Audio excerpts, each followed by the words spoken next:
Dear friends, welcome to Learning About. In this video, we're going to see the latest exam notification from the UPSC. So this is for the Engineering Services Examination 2022, and so as you know, as far as the uh, Indian Engineering Services is concerned, it's one of the most prestigious job profiles in the country, and it comes up with a lot of the central government technical post like the Central Power Engineering Services, Central Engineering Services, Border Road Engineering Services, and also like Defense Service Engineering Corps and so on. And also, so there are 247 vacancies that has been declared for this particular examination. And so for the pay scale, you know, the starting pay is uh, 56,100 at the entry level. Apart from that, it provides a lot of other benefits like the residential quotas. There is the leave travel allowance. Okay, there is DA. There is often official vehicle. There is gratuity. There is medical facility, provident fund, or probably a personal assistant, leave encashment, and so on. So this comes with a lot of benefits, and as we all know, this is also one of the prestigious positions in the country. Okay, so the day, as far as dates are concerned, the application process has already started, and the last date is 12th of October 2021, 6 p.m. That's the last date, and the preliminary examination, the date has been given as 20th of February 2022, right? And so the service post under the following categories. Category 1 is civil engineering, category 2 mechanical engineering, category 3 electrical engineering, and category 4 electronics and telecommunication engineering. So category 1 civil engineering post, they have given about 8 posts starting from Central Engineering Services, Survey of India, Border Road Engineering Services, Indian Defence Service of Engineers, and so on, and of course Central Water Engineering and Indian Skill Development Service. And as far as mechanical is concerned, AWE in GSI Engineering Services, Indian Defence Service Engineers, and so on. There are 10 services given. And for the electrical engineering, there are 7 services given. And for electronics and telecommunication engineering, there are about 8 services given. So you can pause the video. Wherever required, please pause the video to look at the details. And as far as the plan of examination is concerned, so there is a stage 1 preliminary examination which is which is completely multiple choice questions, and there is a negative mark of 1/3. Okay, so there are 2 papers in stage 1 and there are 2 papers in stage 2 as well. So in stage 2 it will be descriptive. There is no negative marking. Stage 2 is descriptive, and stage 3 is a personality test. Now please remember, usually in many exams what happens is that the stage 1 mark is not considered for the final merit, but in this examination the stage 1 marks is also considered for the final merit. Okay, so the final merit is based on stage 1 plus stage 2 plus stage 3, that so all three put together is considered for the final merit.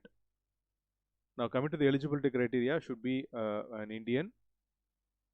Okay, and the age limit should have attained 21 years and must not have attained 30 years. That is born between, say, I mean, the date of birth cutoff date is 1st of January 2022, and so should have been born not earlier than 2nd January 1992 and not later than 1st of January 2001. So that those are the cutoff dates.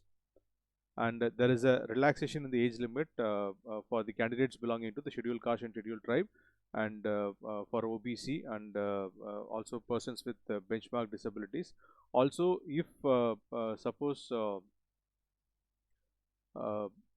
if the candidates have a prior working experience, if they are already in some of the central government services under different positions, okay, so they also have some relaxations in this case.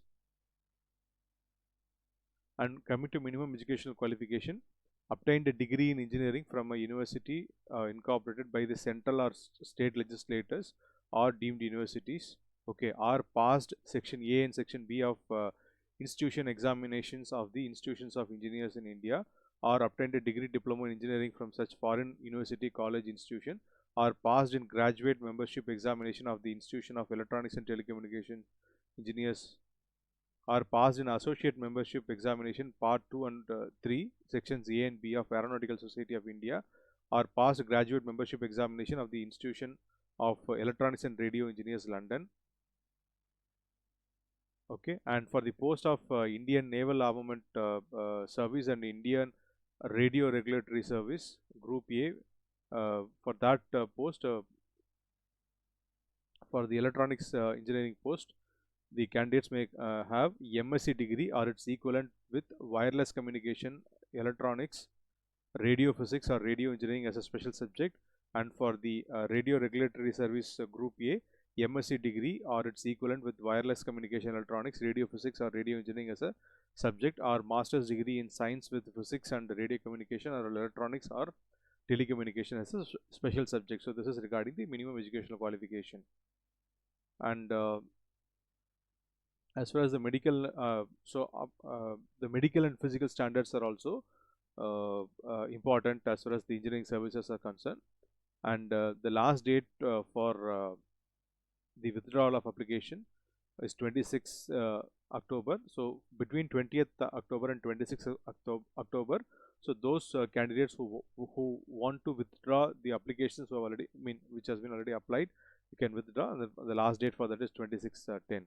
Now coming to the scheme and the subjects for the preliminary and main examination. So as I said, here in the preliminary examination, it is all multiple choice and there is a 1/3 negative mark for wrong answers. Okay, and paper 1 is for 2 hours. So that's general studies and engineering aptitude paper. That's for 2 hours for 200 marks. And paper 2, engineering discipline specific paper, that's for 300 marks. That's for 3-hour duration. So totally 500 marks is preliminary stage 1. And this examination is, as I said, will be held in February 2022. And then the candidates who qualify this will be called for the main stage. And for main stage, usually about 6 to 7 times the total number of vacancies. Total number of vacancies approximately 247. So 6 to 7 times that number will be called for the main. So main will all be descriptive, and that will be like engineering discipline specific. And so each paper has got 300 marks, total 600 marks, and each paper duration is 3 hours. And those who qualify this would be called for the interview. And stage 3 would be the interview. There is a personality test, and so there the candidates will be tested on the capacity for leadership, initiative and intellectual curiosity, tact and other social qualities, and mental and physical energy, powers of practical application, and integrity of character. And so this weightage is 200 marks. So 500 for prelims, 600 for mains, and 200 for the stage 3 personality test. Now this is the syllabus for the preliminary examination, stage 1, paper 1. So you can pause the video to look at the details. And as far as the civil engineering is concerned, I have just given the outline here. Okay, for paper 1 and paper 2, civil engineering, I have given the outline, the main topics, and this is for mechanical engineering, and this is for electrical engineering. This is the outline. For the complete syllabus and complete notification, you can download it from our Telegram channel. The link to the Telegram channel is given in the description below. And this is for electronics and telecommunication engineering. And how to apply the application fees is 200 rupees, and there is an exemption in the application fee for female candidates and the candidates belonging to the scheduled caste, scheduled tribe, and the persons with benchmark disabilities. And so when you fill up the form, you have to of course upload your photograph, signature, and the size is given, and you have to have an active email ID. You should be giving the phone number, and also you should be uploading the matriculation certificate. And all the document verification will be done later after the candidates clear the main stage. And this is the list of centers for the preliminary examination, and this is the list of centers for the main examination. And so the reservation, all the usual, like norms of the central government norms, is applicable for this particular examination and the subsequent recruitment. And so always remember that, like one photo identity card is essential both while uploading in the online when you're applying in the online form, as well as when you go for the preliminary exam, main exam, and the subsequent document verification and the interview also. A photo ID card, a valid photo ID card is essential. And I hope the information I have provided in this video was useful to you. If you found it useful, click on the like button and share it with your friends. And if you have not already subscribed to the channel, please do subscribe to the channel. Thanks for watching the video. Have a great day.